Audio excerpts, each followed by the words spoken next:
Hey, welcome back once again, Knicks fans. Wanted to drop a quick video about Jalen Brunson. We want to see what kind of player we can expect come next season, and we're going to do that by taking a look at the type of player last year onto the Dallas Mavs. A lot of people believe he can take the next step.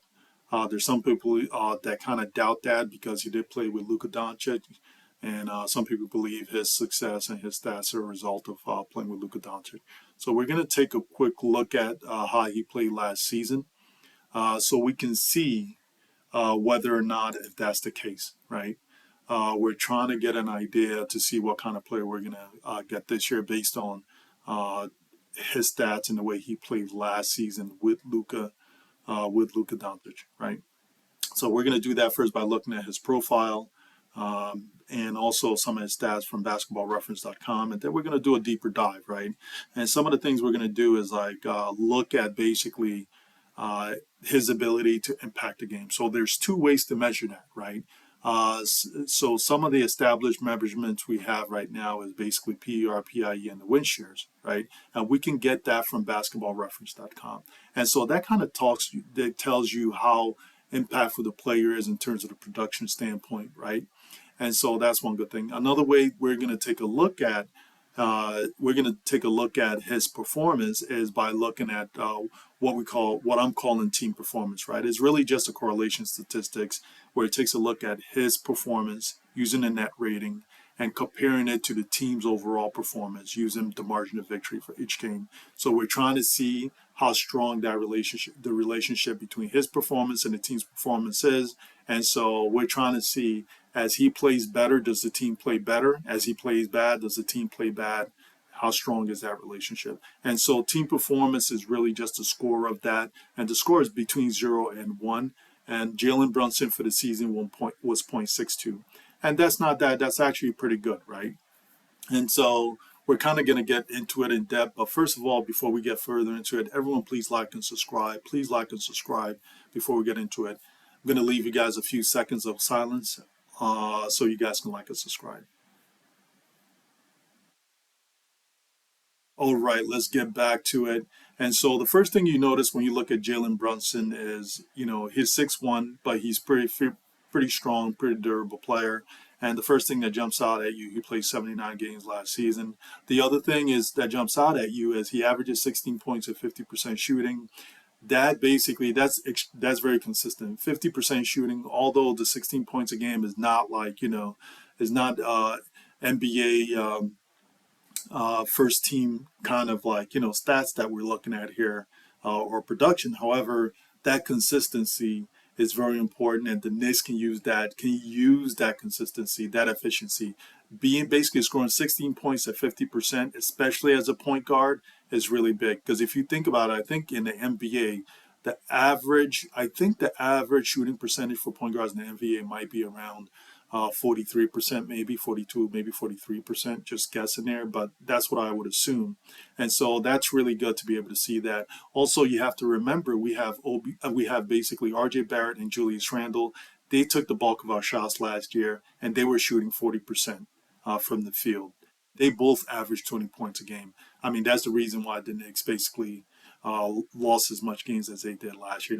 It's really because of those two players. I know a lot of people like to, yes, RJ is growing and he looks very talented, but the efficiency has to improve. Being able to finish at the bucket needs to improve drastically, right? Same thing for Julius Randle. His efficiency numbers need to improve. And then the other thing too is like a lot of our other players, you think about IQ, Grimes, they're both shooting under like 40%, about under 40%. Even Cam Reddish, I think he didn't play a ton of games last year, but I think he's about 40% or even less, right? So there's too many players, too many of the players we have on our team that are taking a lot of the shots or just shoot. They're just way too inefficient. And so having the Jalen Brunson is going to basically help with that. It's not going to cure all of it because those guys need to take a step forward, right, in terms of efficiency. And at the same time take a step back in terms of the shots that they're taking, right? And so we can get other guys more involved.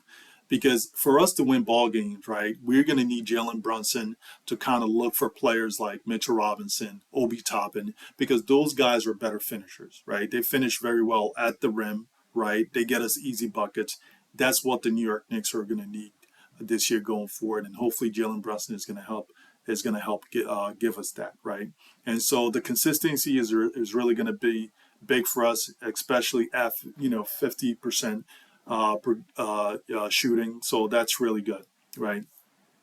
And so I don't know if I went over his team performance, but it's .62, which is really good, right? It's basically it shows between 0 and 1, and it shows how strong is the relationship between his performance and the team's performance.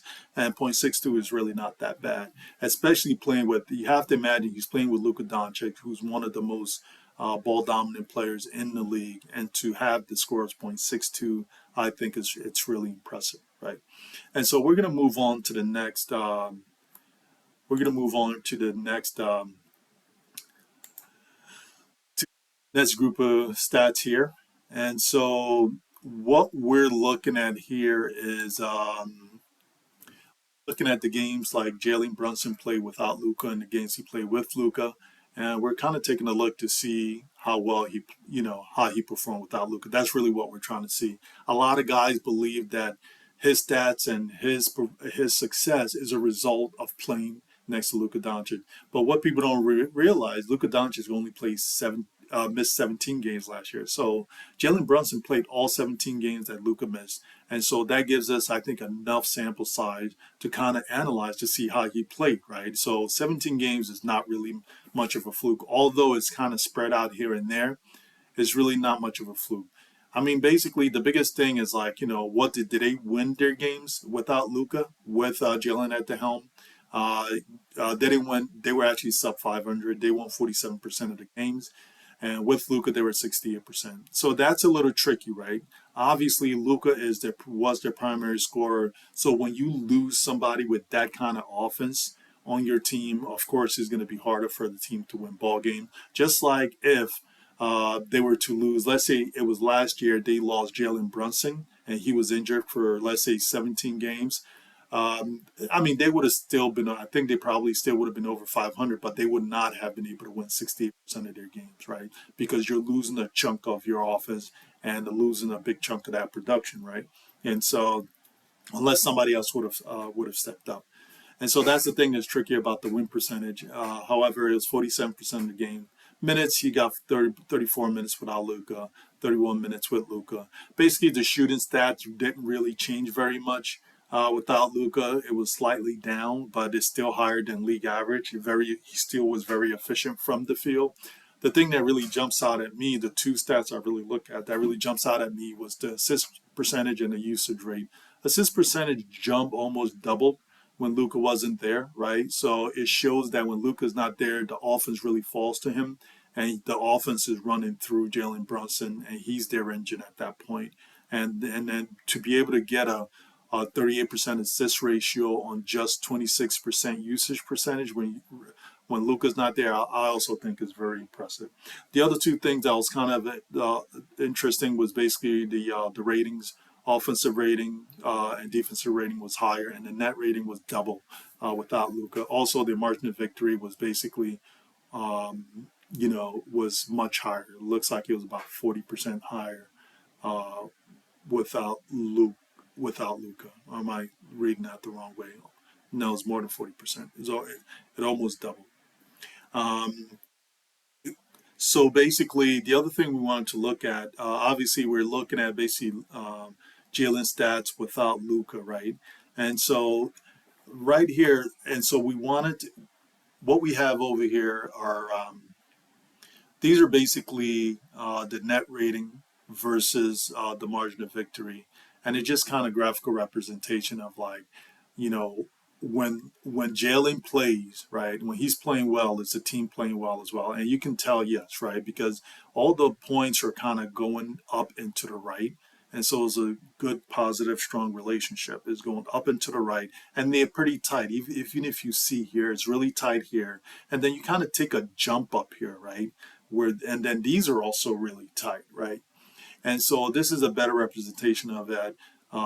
Like here is basically the blue is Jalen's net rating, and the team's margin of victory is in orange. So if Jalen plays bad, the team plays bad. When Jalen plays well, the team plays well.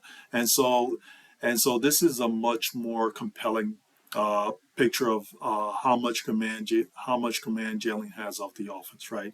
And so now this is a picture or graphical representation of it, which is nice and compelling. But looking at the number when you score it to see how strong that relationship is, like we said, is between 0 and 1. So when Luka wasn't there, his his score, that team performance score was really 0.73. So that means he had a very strong, very good command of the offense, and so that's very important to see that, right?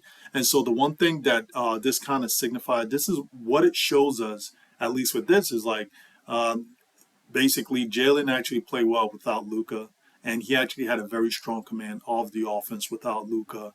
And I think he's going to be fine without Luka. He's still going to be a very efficient player. And then the other thing is like I think he's going to be able to run the New York Knicks, right? And we're going to take a look at the final slide, right? And in this final slide here, it's pretty much we're looking at Luka Doncic, his net rating versus the team's margin of victory without Jalen, right? And without Jalen's stats. I mean, all these games he played with Jalen, right? But we're just looking at it without Jalen's stats, his stats alone. And then this here was basically Luka and Jalen's stats combined together. This is just graphical representation. So with Luka, when he played well, there was a team playing well, and as you see here, everything is moving up and to the right. So yes, there seems to be like a good, strong relationship between his performance and the team's performance. And then if you look here with Jalen and Luka, when you combine both of their stats, I mean, it kind of you see all the points start to tighten up, and so it's really interesting. So they have a better command of the team when both of them are playing together in the games. Not necessarily on the floor together, but when both of them are suited up and playing, they're a good team and they do better, right? They have a better command of the offense when both of them are healthy and playing. And so the other thing to notice is if you draw a line through here with Luka's stats right here, and you kind of you measure the points between that line, that imaginary line you're going to draw through the middle. You measure the distance between the points and that line. This is, it's you're going to be able to it's definitely going to be the distance for these points to the line and the distance for these points to the imaginary line you're going to draw here. The distance here is going to be greater, right? And if you see here, if you draw an imaginary line, the distance is going to be a lot shorter than it is here. And so pretty much now let's take a look at the numbers to kind of show you what this means here. So basically with Luka, the score was 0.67 and Jalen's score alone was 0.60, right? But when you combine both of these stats together, it jumps all the way up to 0.82. So that means they have a very good, very strong command of the team's offense. And so there's a very strong relationship between their performance together and the team's performance. And so I think, and so that's a very good thing. So it was a very good team they had, and in terms of both of them as a duo, it was really good, and they basically had a very good, strong command of their offense, right? And so, and actually, to tell you the truth, in contrast, remember we did the video on Rudy Gobert and Donovan Mitchell. As you guys remember, let me see if I have that. Oh, yep, I do have it here. So as you guys see here, remember with Donovan Mitchell, his score was 0.73, which is also very impressive. And then when you combine Rudy Gobert's stats along with Donovan Mitchell, as you notice here, the score goes down, right, instead of going up. So that means together, they don't have a very strong command of their offense, command of the team. When you put them together, it's actually they lose. It's almost like their connection with the team's performance they lose some of that connection, right? And so it's not always like that. And if you guys remember, we looked at the Celtics. It was similar to that. The Celtics, that 07-08 team was very well put together, and you can tell by looking at those stats. Because remember, with Ray Allen and Garnett, individually, they were needle movers, really, right? But when you combine their stats together, their score jumped up to like 0.72 together. Because I think individually they were like in the 40s maybe. But when you combine their score together, that score jumped up to point 0.7, and that's what you want to see, right? When you basically combine the scores together, you want to see like a jump in that score or a gain. And so, but it's not always automatic. It depends on like how well the team you have put together, if it's a good team, and if it's not a good team, that's where you're going to see stuff. You're going to see a score that's more similar to the Utah Jazz, where the score actually either stays stagnant or kind of goes down, right? And so going back to Luka and Jalen, I mean, it's unfortunate for the Dallas Mavericks. It pretty much means that they lost a good one. I know there's a bunch of new players that they have to take a spot. However, it's going to be interesting. It's going to be really interesting to see what happens. Um, the Dallas Mavs next year, but we don't care. We're lucky we got Jalen. And the fact that the good thing and what this means for Jalen on the New York Knicks is Jalen Brunson is a very smart player. He studies, he knows, you know, he basically could play with anyone, right? He knows his teammates, right? And regardless of the situation he's in, he's going to find a way to basically put his fingerprints on the game. I mean, take a look at this. Luka Doncic is one of the most ball dominant players in the league, and Jalen Brunson has been able to find a way, even when he's playing with Luka. This is his score for all the games he played with Luka. He's been able to find a way to put his fingerprint in on this game, right? And then on top of that, he's been able to find a way to contribute to the point where they're a good duo together. Why? Where basically when both of them together, basically have a very strong command of their team's offense. I mean, like I said, this is a score between 0 and 1, and 0.83 is actually really high for two players. And so that's very good. It's really good to see that. And so I think we're going to expect a very good point guard from Jalen Brunson. I think he's going to be able to command the team a lot better, unless we have serious issues in the locker room where people aren't really cooperating, especially in terms of like either Julius or RJ. I'm not saying that's what's going to happen with both of those, but like I said before, Jalen is a very efficient, very consistent player, but he's not going to cure everything because we still like need to look at the efficiency for all the other players that took most of the shots last year, right? And then what is the coach going to do about that? Are you going to basically move away or basically decrease the shot for some of those other guys, right? Obviously, their number of shots hopefully is going to go down with Jalen Brunson here now to help carry the offense. But hopefully also you're going to see more shots going towards, let's say, Obi, Mitchell Robinson. Like I said, you need those players that know how to finish at higher percentages. You got to be able to get them more shots, and you got to be able to take away shots from Julius Randle and R.J. Barrett. Now, look, if R.J. Barrett takes a huge leap and he's shooting 46% from the field, and now he's making layups once he gets at the rim, by all means, give them more shots. That means we're going to be very good if that's the case. But you have to look realistic and ask yourself, what is the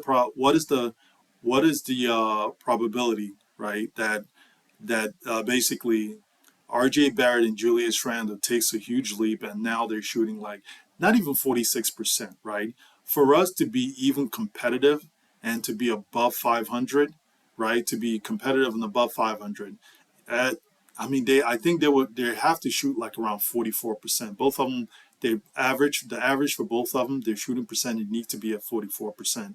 If they're like at 43% and below, we're gonna struggle. Especially below 43%, we're definitely gonna struggle if that's the case.